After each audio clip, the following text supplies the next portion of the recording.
Greetings, Smizmars. I've decided I need to change things up. The tone of this video will probably be really different than the last bunch. When I stare too hard at this movie news, I end up getting very obsessive about it, and it ends up very much depressing me. Something about the Disney announcements kind of made something in my head pop, and it made me realize between the HBO Max and Warner Brothers stuff and Disney and Hollywood and the response from Hollywood and the response from these millionaire artists, it's making me realize that I absolutely need to focus on my own stuff now. This channel needs to be far more personal. It's really hard for me to do that. This started as me very upset about losing my job. When I started this, I still had a job and I lived in Chicago. Then I was wondering if I was gonna still have a job, even though I knew in my heart that it was over. And then I had to leave my hometown because I couldn't afford to stay there.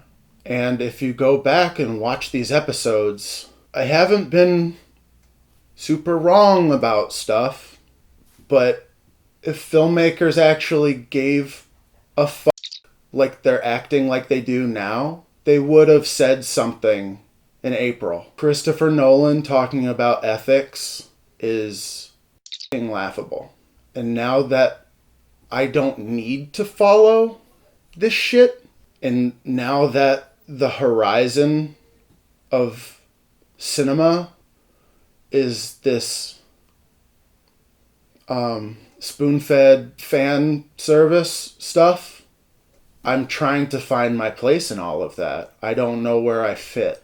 That's a cycle for me that starts very low and very depressed and ends up feeling invigorated for revolutions, for new things to come, for the future, the actual, tangible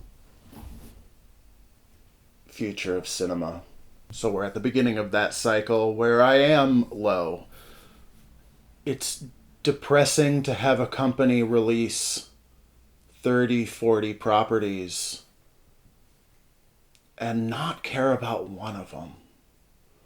I don't begrudge any of the fans. I'm happy for all of you Marvel and Star Wars and all of it. I'm happy for you. But it's not for me. And I used to have to care about it because I've worked every single Marvel movie since Winter Soldier. I worked all of those Star Wars movies from Episode 7 to Rise of Skywalker and Solo and Rogue One and all that. I used to have to care about all of this. It was important to my job. I helped the management choose what movies to play at the movie theater. We had to follow trends.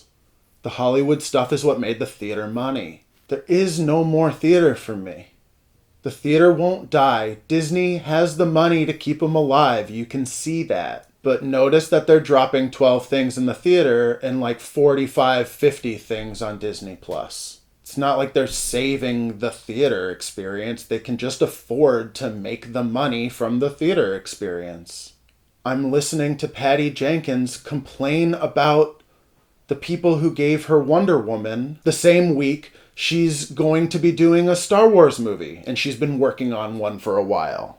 And then I go, and the fans really, really, really care, as though they have some sort of stake in all of this.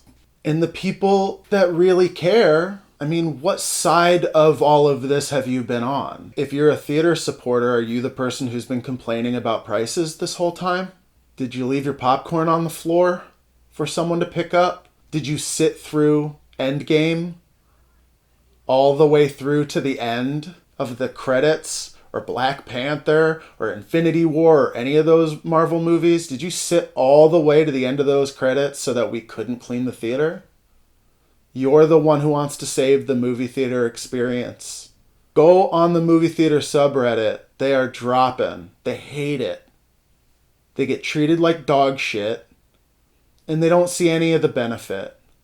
When the theaters reopen, it's going to have to be a new crop of people because no one took care of this when it was time to take care of this. Everyone just acted like we could reopen in June. And we could tell you in March that we weren't going to reopen in June. So it's depressing because all these people act like they care and they don't. Theater preservation and film preservation is such a luxury. What a luxury to have to argue about that. I've made 2 feature films. Any exhibition I did, I took care of. I took care of the theater experience. I didn't have a studio behind me. I wanted to see my movie on the big screen, so I managed to get my movie on the big screen. And then I wanted to stream my movie, so now you can watch it on Prime. I did that. I actually do take personal offense that Patty Jenkins and Denis Villeneuve and Christopher Nolan are acting like they're not the head of a team of 200 people. A Christopher Nolan film means 200 people. And maybe they do. Maybe they want... I don't know. Maybe that's not fair for me to say. And I'll come right out and say that maybe that's not fair for me to say because I can't choke down these articles. The headlines make me sick. Talking about ethics and talking about preservation. What's left to preserve? Personally, like what's left for me to preserve? I'm done talking about everybody else. I have to talk about myself. I have to try and make a new movie. I don't necessarily want to be like a YouTuber. I want to make films. So I'm going to start talking about the movies that I want to make and what inspires me. This is going to become a very personal channel. And I want you to take the journey with me. It's not going to be called Film Stuffs anymore. We're going to be calling this filmjourn, as in a journey, as in a journal. I want it to be interactive. If you have questions about the industry or whatever, I love doing the mailbag thing. So I want it to be interactive. I want you to come with me. My whole issue is that the millionaire filmmakers, yes, they put in a lot of work. A lot of work. And they're discounting the amount of luck in it all. And we can't seem to figure out what it is they actually want. You just want people to be in theaters? Why? Because it was part of your dream? It's hard to get people to watch my stuff, and you guys are afraid of, like, what? Your movies get advertised on television. These studios give you everything. And I don't talk about myself because it's so close to sounding like sour grapes. And I truly don't want to sound that way. But I have to relay my experience. And the fact is Hollywood isn't going out of its way to make stuff that I particularly care about. And I need to truly focus on where I fit in all of this. Because it doesn't make any sense anymore, me talking about this stuff. It doesn't make any sense. I need to care about making a new movie. I can't care about Christopher Nolan. I can't care about Disney. In real time, I've watched my indie heroes become corporate darlings. So it's hard for me to separate those because I started as a fan of Jon Favreau. I'm still a fan of Jon Favreau. But what started as an independent spirit is now very much embedded in the structure and in the system. Again, do not begrudge him at all. It's the dream. But I'm only getting older, and I can't keep hoping and wishing that anything else is going to happen. I have to do this for myself. And if I have to do this for myself, then I guess I got to share more about myself and try and make this thing more about me and not, what I think is happening half a country away with a bunch of millionaires that got it made that are fine. They're fine. If you want to make movies, it's a different game. Those guys are fine. The people talking right now, like they worked hard. What do you want? Things change. So upset, I guess. It's not my fight anymore. and I can't pretend to care anymore. I love watching the industry change, but I think I'm an indie kid. I've been fringe for a while. I'm not getting any more mainstream. And it's getting to that point where I need to make the next movie. So this is, again, going to become an interactive journal where I track me making my next film. I want you guys to come along with me. I want you guys to be a part of this. I set up a Patreon so that if you want to help me produce this film, you can donate $5 a month and we can make this movie from scratch together. All of the systems are in place. There is a theatrical model that I love that I'll probably talk about in future episodes because Kevin Smith cracked it. And if you know what I'm talking about, you know what I'm talking about. And Amazon Prime is so user-friendly. You can just become a part of the library and it becomes about driving traffic. And I think that's what this YouTube channel is going to be. I want you guys to be my smizmars. I want you guys to come with me while we make this movie together and do the whole thing. I want to get excited for this stuff again. Cinema is not depressing. It is romantic. It's a beautiful thing. I love independent film.